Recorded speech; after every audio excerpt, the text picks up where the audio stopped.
விஜய் ஒரு பெரும் பணம் ஈட்டக்கூடிய ஒரு துறையிலிருந்து அதுவும் உச்சத்தில் இருக்கிற நேரத்தில் அதை உதறிவிட்டு அரசியலுக்கு வந்திருக்கிறார் என்பது அது ஒரு நிச்சயமாக அது ஒரு பாசிட்டிவ் அம்சமாகத்தான் மிக பெரும்பாலானோரால் பார்க்கப்படும். நீங்கள் கலைஞர் இல்லை, ஜெயலலிதா இல்லை, அதனால் முதலமைச்சராகலாம் என்கிற ஆசை வந்து விட்டது என்று சிலர் விமர்சிக்கிறார்கள். அப்படி விமர்சிப்பவர்கள் கூட அவர் வேறு வேலை இல்லாமல் இங்கு வந்து விட்டார் என்று சொல்ல முடியாது. இன்னைக்கும் மார்க்கெட் அவர்கள் டாப்ல இருக்கு. இவங்கெல்லாம் அரசியலை தொழிலாக வைத்திருப்பவர்கள், பல்வேறு கட்சியைச் சேர்ந்தவர்கள். அவர் ஒரு தொழில் இருக்கிறது, அந்த தொழிலில் இவர்களை விட அதிகமான முறையில் பொருள் ஈட்டுகிறார். இவர்கள் அரசியல் மூலம் பொருள் ஈட்டுபவர்களுக்கு விஜயை பற்றி பேசுவதற்கு தார்மீக தகுதி கிடையாது என்பது என் பார்வை. இளைஞர்கள் ஆதரவு, இளம் பெண்கள் ஆதரவு அதிகமாக யாருக்கு இருக்கிறது? திரு எடப்பாடி பழனிசாமிக்கா, திரு மு.க. ஸ்டாலின் அவர்களுக்கா, திரு உதயநிதி ஸ்டாலின் அவர்களுக்கா என்று இந்த வரிசையில் நீங்கள் கேட்டால் விஜய்க்குத்தான் இருக்கிறது. நான் இன்னும் ஒரு படி மேலே சொல்வதானால்,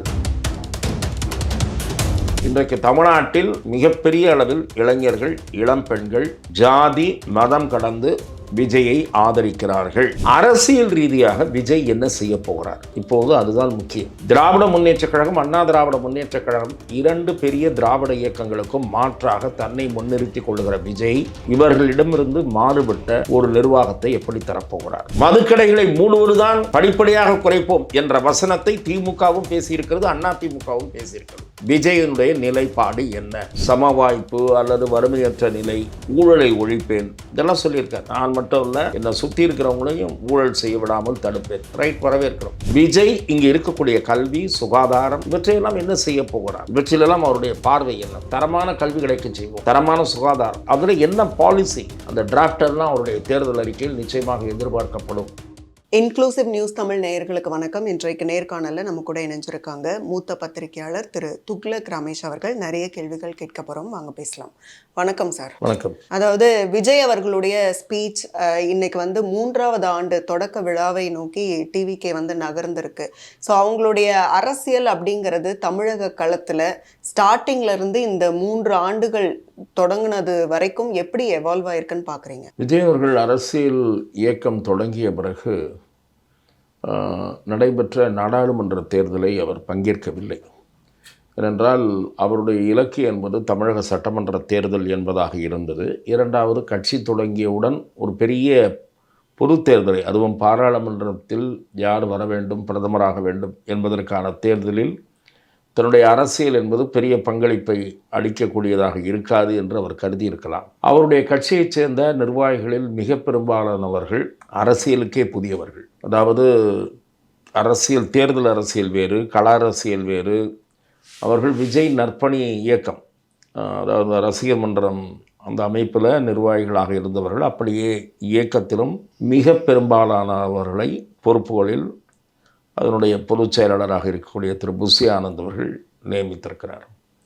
அதன் பிறகு அவரோடு இணைந்தவர்கள் என்று எடுத்துக்கொண்டால், விடுதலை சிறுத்தைகள் கட்சியிலிருந்து திரு ஆதவ் அர்ஜுனா வந்தார். அதன் பிறகு ஐஆர்எஸ் பணியிலிருந்து ஓய்வு பெற்றுவிட்டு திரு அருண்ராஜ் வந்தார். அப்புறம் அண்ணா திராவிட முன்னேற்ற கழகத்தினுடைய ஐடி விங்கை ஹேண்டில் செய்து கொண்டிருந்த திரு நிர்மல் குமார் வந்தார். கடைசியாக நம்முடைய அதிமுகவினுடைய முன்னோடிகள் ஒருவர், நீண்ட காலம் சட்டமன்ற உறுப்பினராக இருந்திருக்கக்கூடியவர், 2-3 முறை அமைச்சராக இருந்த திரு செங்கோட்டையன் அவர்கள் அந்த இயக்கத்தில் இணைந்தார். இது தவிர 1-2 அதிமுகவினுடைய முன்னாள் எம்எல்ஏக்கள் அந்த கட்சியில் இணைந்திருக்கிறார்கள். இப்படி அரசியல் முகங்கள் அந்த கட்சியில் இணைந்து அதற்கு ஒரு அரசியல் ரீதியான அனுபவஸ்தர்கள் கிடைத்திருக்கிறார்கள். இது அந்த கட்சிக்கு கிடைத்திருக்கிற பலம். ஆரம்பத்தில் விஜய் அதிகம் பேசாதவராக இருந்தார்.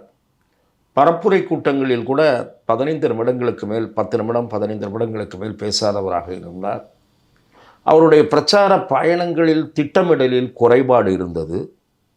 தொடர்ந்து அந்த குறைபாடு இருந்து வந்தது. நான் கூட அதை ஆரம்பத்திலே 3-4 கூட்டங்களுக்கு நடந்து கொண்டிருந்த போது நான் சுட்டி காட்டினேன். இதே மாதிரி காலதாமதமாகவே அவர் போய்கொண்டிருப்பது சரியாக இருக்காது. அதனால் மக்களுக்கு பெரும் இடையூறு ஏற்படும். ஆகவே அவர் பொதுக்கூட்டங்களிலே பங்கேற்க வேண்டும். இந்த மாதிரி வேனில் மெதுவாக நகர்ந்து போயிட்டே இருக்கக்கூடாது.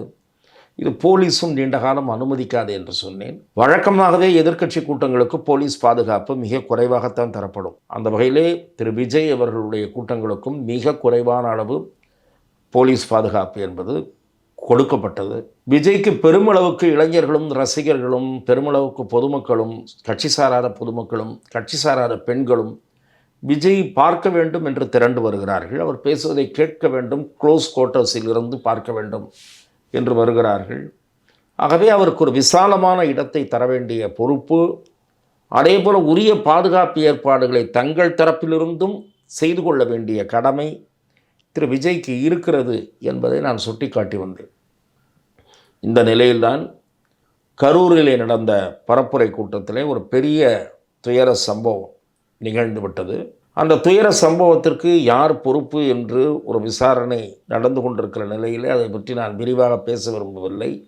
ஏற்கனவே நான் அதை பற்றி பேசியிருக்கிறேன். விஜய் அவர்கள் தாமதமாக வந்தது ஒரு குறைபாடாக கூறலாமே தவிர, அந்த இடத்தை ஒதுக்கியது மாவட்ட நிர்வாகம். அதே போல அவர் எந்த இடத்தில் நின்று பேசுகிறாரோ அங்கே பேரிகேடை அமைக்க வேண்டும் என்ற அறிவுரையை காவல்துறை கூறியிருக்க வேண்டும், கயிறு கட்டி இருக்க வேண்டும், அதிக அளவு போலீஸ் அங்கே போடப்பட்டிருக்க வேண்டும்.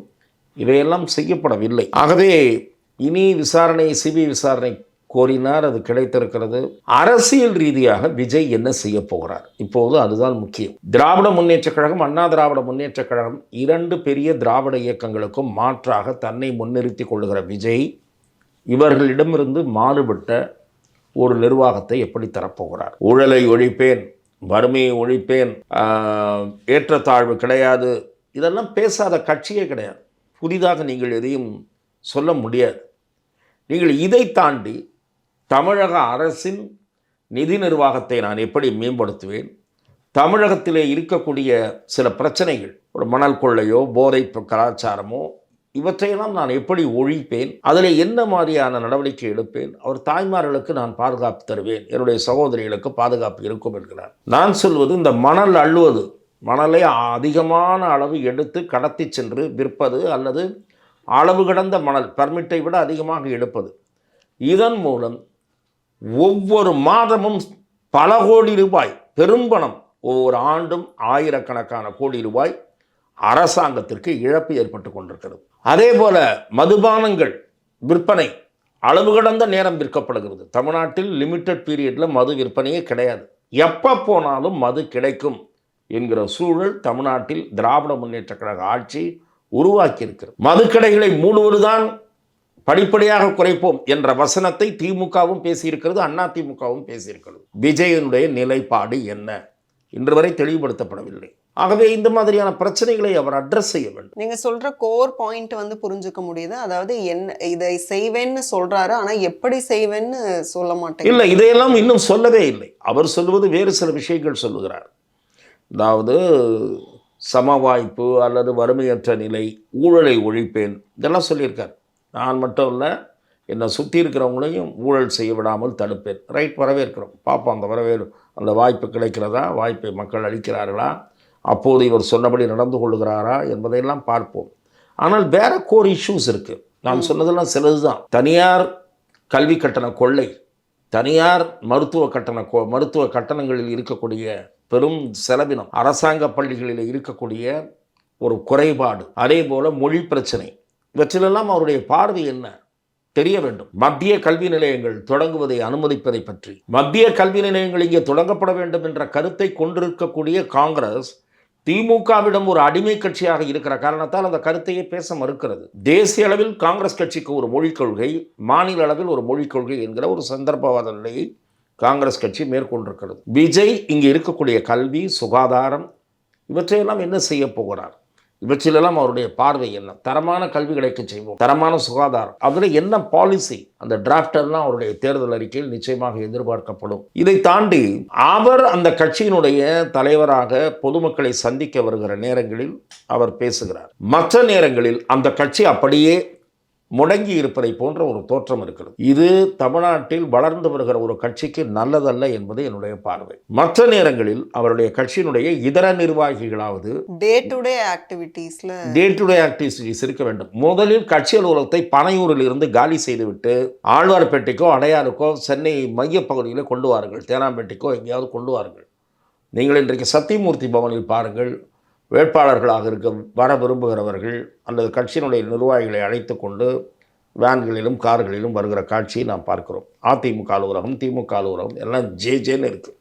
இங்கே என்னடான்னா, இவர் எப்போ வர்றாரோ அப்போ தான் கூட்டம், அதோடு அதுக்கு பிறகு அதை பற்றி பேச்சே காணும். ஒரு கட்சி அலுவலகம் நகர்ப்புறத்தின் மையப்பகுதியில் இருக்க வேண்டும். அதனுடைய பொதுச் செயலாளர், தலைமை நிலைய செயலாளர் இவர்களெல்லாம் கட்சி ஆஃபீஸுக்கு வர வேண்டும். 2 மீடியாக்காரங்க 4 பேர் அந்த ஆஃபீஸுக்கு போவாங்க. அன்றைக்கி என்ன பிரச்சனையோ அதை பற்றி கேட்பாங்க. அதை பதில் சொல்கிறதுக்கு ஒருத்தருக்கு பவர் கொடுத்துருக்கணும். 4 நிர்வாகிகள் மீடியாவிடம் பேசுவார்கள் என்று எம்பவர் பண்ணி இருக்க வேண்டும். அப்படியும் செய்யவில்லை. ஆதவ அர்ஜுனால பேசுறாங்களே, எப்போதாவது பேசுகிறார்கள். நீங்கள் முதலில் அவர்களை சந்திக்கக்கூடிய சூழல் இருக்கிறதான்னு நான் கேட்குறேன். ஆகவே விஜய் இதெல்லாம் நான் சில குறைபாடுகளை அவர் திருத்தி கொள்ள வேண்டிய அந்த கட்சி பக்கம் இருக்கக்கூடிய விமர்சனங்களை நான் முன்வைத்திருக்கிறேன். விஜய்க்கு பாசிட்டிவாக என்ன இருக்கிறது என்றால், விஜய் ஒரு பெரும் பணம் ஈட்டக்கூடிய ஒரு துறையில் இருந்து அதுவும் உச்சத்தில் இருக்கிற நேரத்தில் அதை உதறிவிட்டு அரசியலுக்கு வந்திருக்கிறார் என்பது அது ஒரு நிச்சயமாக அது ஒரு பாசிட்டிவ் அம்சமாகத்தான் மிக பெரும்பாலானோரால் பார்க்கப்படும். நீங்கள் கலைஞர் இல்லை, ஜெயலலிதா இல்லை, அதனால் முதலமைச்சராகலாம் என்கிற ஆசை வந்து விட்டது என்று சிலர் விமர்சிக்கிறார்கள். அப்படி விமர்சிப்பவர்கள் கூட அவர் வேறு வேலை இல்லாமல் இங்கே வந்து விட்டார் என்று சொல்ல முடியாது. இன்றைக்கும் மார்க்கெட் அவருக்கு டாப்பில் இருக்குது. நாளைக்கு அவர் கேட்டார்னா 4 படம் கமிட் ஆகும். லீடிங் டைரக்டர்ஸ் கமிட் பண்ணுவாங்க. அந்த அளவு இருக்கக்கூடிய நிலையில் தான் வராரு. ஒன்றும் இல்லாமல் வரல. இவங்கள்லாம் அரசியலை தொழிலாக வைத்திருப்பவர்கள், பல்வேறு கட்சியைச் சேர்ந்தவர்கள். அவர் ஒரு தொழில் இருக்கிறது, அந்த தொழிலில் இவர்களை விட அதிகமான முறையில் பொருள் ஈட்டுகிறார். இவர்கள் அரசியல் மூலம் பொருள் ஈட்டுபவர்களுக்கு விஜயை பற்றி பேசுவதற்கு தார்மீக தகுதி கிடையாது என்பது என் பார்வை. இந்த கட்சிகளைச் சேர்ந்தவர்கள் ஊழல் செய்து ஆட்சியில் இருக்கும்போது லஞ்சம் வாங்கி சொத்து சேர்த்திருக்கிறார்கள் பல்வேறு தலைவர்கள். விஜய் அப்படி சேர்த்ததாக சொல்ல முடியாது. இனிமேல் வந்த பிறகு அவர் ஒருவேளை ஆட்சிக்கு வந்தால் அப்போது நீங்கள் சொல்லலாம். இப்போது அவருக்கு இருக்கிற சொத்து, அவர் கேமரா முன்னாடி நின்று நடித்து 1000 பல்லாயிரக்கணக்கான வாட்ஸ் பல்புகளுக்கு முன்னாடி நின்று வேர்வை சிந்தி நடித்து புகழ் ஈட்டி, அந்த புகழின் மூலம் ஈட்டிய வருவாய். உங்கள் கதையெல்லாம் அப்படி கிடையாது. நீங்கள் என்ன ஆரம்ப நிலையில் என்ன இருந்தீங்க? சாதாரண ஸ்கூட்டர் மோட்டார் சைக்கிள் வச்சுருந்தீங்க, அப்புறம் ஒரு காரு, அதுக்கு பிறகு அந்த கார் அம்பாசிடர் கார் இம்பாலாவாக மாறிச்சு, அப்புறம் இன்னோவா மாறிச்சு, அப்புறம் பிஎம்டபிள்யூன்ற ரேஞ்சுக்கு பல அரசியல்வாதிகள் போயிட்டீங்க. சில 100 கோடி ரூபாய் சொத்துக்களுக்கு அதிபதியாக எனக்கு தெரிந்து ஒரு 40-50 அரசியல்வாதிகள் இருக்கிறார்கள். எனக்கு தெரிந்து நீங்களெல்லாம் விஜயை பார்த்து குறை கூறுவதற்கு எந்த தகுதியும் கிடையாது. இன்றைக்கு தமிழ்நாட்டில் மிகப்பெரிய அளவில் இளைஞர்கள், இளம் பெண்கள் ஜாதி மதம் கடந்து விஜயை ஆதரிக்கிறார்கள். அவங்க கட்சி தரப்புல 40% வாக்குகள் உறுதியா இருக்கும் அப்படின்னு எல்லாம் சொல்றாங்க. அது அவர்களுடைய நம்பிக்கை. இதுவரை வெளிவந்திருக்கிற கருத்து கணிப்புகள் குறைந்தபட்சம் 15% பெறுவார் என்று சொல்லுகிறார்கள். சில பேருடைய கருத்து கணிப்புகளில் சில தொகுதிகளில் 30% கூட அவருக்கு ஆதரவு இருக்கிறது என்று கூறுகிறார்கள். விஜய் கட்சியுடன் யார் யார் இணையப் போகிறார்கள், விஜய் என்ன மாதிரியான இன்னும் நம்பிக்கையூட்டக்கூடிய செய்திகளை மக்களிடம் கொண்டு சொல்ல போகிறார், அவருடைய இளைஞர்கள் எந்த அளவுக்கு பற்றுறுதியோடு தேர்தல் களத்திலே துணிச்சலோடு இந்த 2 கழகங்களையும் எதிர்த்து அசையாமல் சபலங்களுக்கு ஆட்படாமல் நிற்கப் போகிறார்கள், எல்லாவற்றையும் பொறுத்துதான் அவர் வாங்குகிற வாக்குகளுடைய அளவு உயரும். என்னை பொறுத்தவரை அவர் 20% வாக்குகளை குறையாமல் வாங்குவார் என்று நான் பார்க்கிறேன். மிகப்பெரிய அளவுக்கு இன்றைக்கு இளைஞர்கள் ஆதரவு பெற்றிருக்கக்கூடிய ஒரே தலைவர் விஜய் தான். இளைஞர்களின் ஆதரவு அதிக அளவில் யாருக்கு இருக்கிறது? நான் சொல்லுகிற வார்த்தைகளை நீங்கள் கவனமாக கவனிக்க வேண்டும். இளைஞர்கள் ஆதரவு, இளம் பெண்கள் ஆதரவு அதிகமாக யாருக்கு இருக்கிறது? திரு எடப்பாடி பழனிசாமிக்கா, திரு மு.க. ஸ்டாலின் அவர்களுக்கா, திரு உதயநிதி ஸ்டாலின் அவர்களுக்கா என்று இந்த வரிசையில் நீங்கள் கேட்டால் விஜய்க்குத்தான் இருக்கிறது. நான் இன்னும் ஒரு படி மேலே சொல்வதானால், விஜய்க்கு அடுத்தபடி கூட திராவிட இயக்கங்களைச் சேர்ந்தவர்களுக்கு இல்லை, விஜய்க்கு அடுத்தபடி அண்ணாமலைக்குத்தான் இருக்கிறது அந்த பாப்புலாரிட்டி, அந்த கிரேஸ். இளைஞர்கள் ஆதரவா? ஆமாம், அந்த கிரேஸ். நான் சொல்வது பாரத பிரதமர் நரேந்திர மோடி அவர்கள் பங்கேற்கிற பொதுக்கூட்டமாகட்டும், மாண்புமிகு உள்துறை அமைச்சர் அமித்ஷா அவர்கள் பங்கேற்கிற பொதுக்கூட்டமாகட்டும், சீமானுக்கு இல்லையா?